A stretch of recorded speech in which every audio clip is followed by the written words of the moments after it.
Hi guys, it's so good to see you. Well, I'm not actually seeing you, but you know what I mean.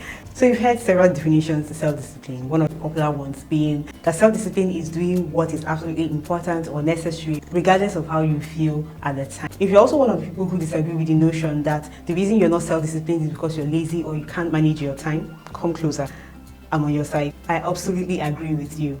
And that's because this cannot be exhaustive of the reasons why someone might be indisciplined in achieving a particular goal, especially if you're the kind of person who think you are productive or effective in other areas. In this video, I'll be sharing with you 4 reasons why you might struggle with discipline in certain areas. Let's get into it.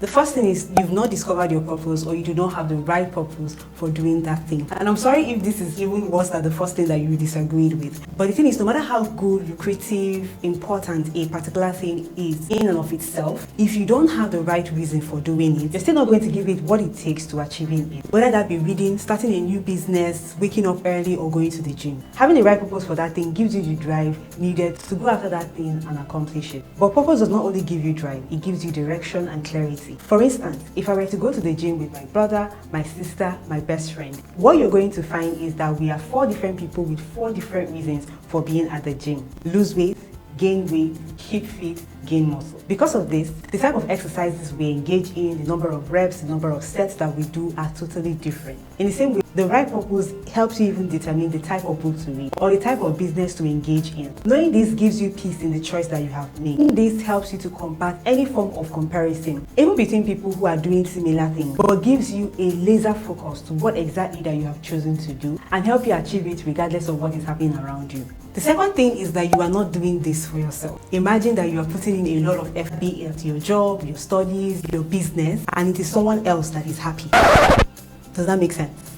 And this is especially true for situations where you may have chosen something out of the expectation of your family, friends, or society. So you're doing something that you're not particularly interested in doing, but just because there is a group of people that you are trying to impress or to please. It can even be in a toxic situation whereby your sense of approval or validation or even love is tied to that thing that you're meant to achieve. No matter how good this particular goal is, you're neither happy nor interested in achieving that particular goal. The bad thing with that is that for every time you want to approach that goal, you may be approaching it with a wave of negative emotion towards that thing. It can be fear, dread, anxiety, or even perfection. Because at the back of your mind, you're thinking that your sense of belonging or approval comes from you executing that task perfectly. If you're doing something just because it's the normal thing to do, or everybody is doing it, or it was suggested to you, then you may lack the discipline that it takes to actually pursue that thing, or even tackle whatever obstacle that may present itself in the course of achieving whatever goal you set. So getting the discipline that you need may require you to go back and actually ask yourself the hard questions as to why these are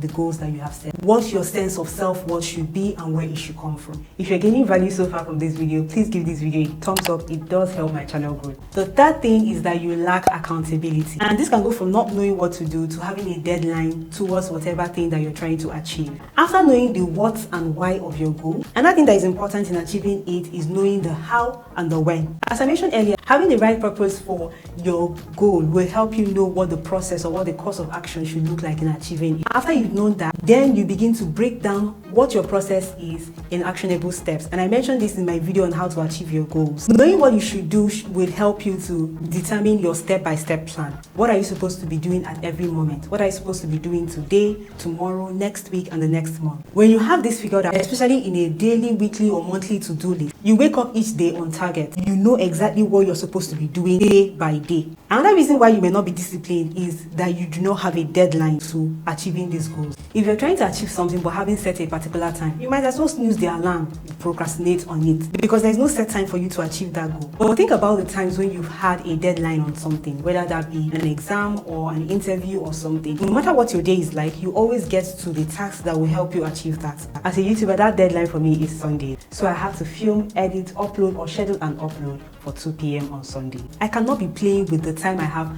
to film and edit a video. So to be more disciplined in achieving your, make sure that whatever thing you have allocated in your day has a time frame for you to get it done. That way you can can stay on track and even monitor your progress in achieving that task. And the first reason why you may not be disciplined in achieving your goal is your personality. You may not hear this one very often, but I found it to be very important. If you know yourself enough to know what your personality or temperament is. Again, I spoke about this in my video on how to date yourself effectively. But if you recognize the traits that you have, then you can bring up your goal or your to-do list. And I'm sure you will find things within your goal or the tasks that you have to complete that do not necessarily come naturally to you. For instance, someone who is extroverted will jump at the tasks that require them to be outside or to meet people or to be generally active. Whereas the person who is more introvert may find it less stimulating to actually jump into those tasks. Also, you may find that you're the kind of person who gets easily overwhelmed or anxious about, or you're someone who jumps in quickly into things without thinking it through. Whereas some other person will be the one who will take that time to critically think about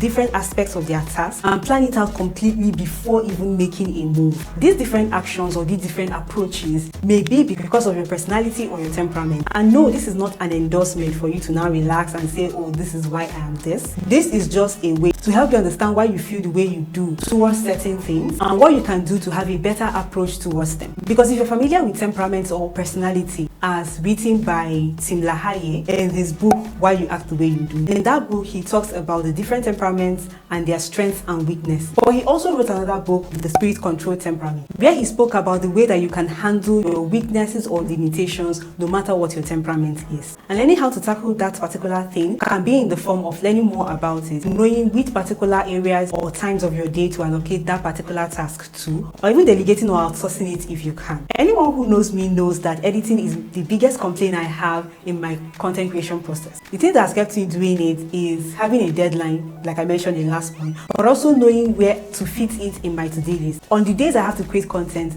editing cannot be the first thing that I have to do, because it is a process that takes so much mental and physical energy from me. I'd rather do the things that I like to do first, which is brainstorming on content ideas, research, and even filming. And then I can take the motivation or the satisfaction of the completion of the other tasks into doing this other thing that I consider more challenging. But as soon as I'm able to outsource or delegate any part of my creation process, guess the one that'll be the first to go. Yes, you guessed it. So basically, all I'm saying with all of this is for you to go back and figure out what exactly would work for you based on what you find easy or difficult to do. Please leave in the comment section those things that you found to be true in your own case, or any other suggestions that you might have so that we can all learn. Share this video with anyone you know who will benefit, because that is also a way to love on people. Subscribe to this channel so you don't miss any of the videos that are coming up. Check out my other videos on how to achieve your goals or how to become a better reader. Thank you so much for watching, and I'll see you in my next one. Bye guys.